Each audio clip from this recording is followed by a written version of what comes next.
Yan, kuya. Ano man talaga ang gusto mong palabasin, ha? Tayo ka lang dito eh. Nagpapaandar ka na? Sa dinami-dami ng tao rito, kapatid ko pa ang tinalo mo? Tinanong mo ba sa kapatid mo kung anong pinagmulan? Hindi na importante yun. Nagkamali ka na sinagasaan. Sarge, pakiusap lang.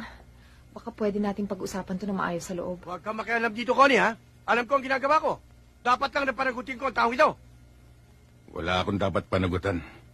Umawat lang ako eh. Awat ba yun nakit ka? Ako nga ang pulis, hindi ko ginagawa yun eh. Pulis nga! Kaya gampanan mo pagka-pulis mo! Itong kapatid mo, bantayan mo sa ginagawa niya pananakot, pangungotong at pagugulpit sa mga tao rito. At sinasangkalan yung pagka-pulis mo. Ang ibig mo sabihin kung sinsintor ako? Hindi ba? Puta.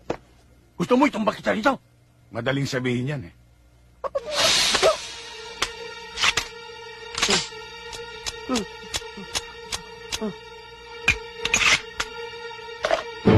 Hindi mo lang alam, Sarge.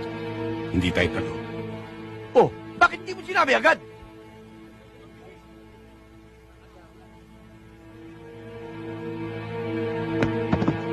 Hoy, bulutin mo ang mga bala!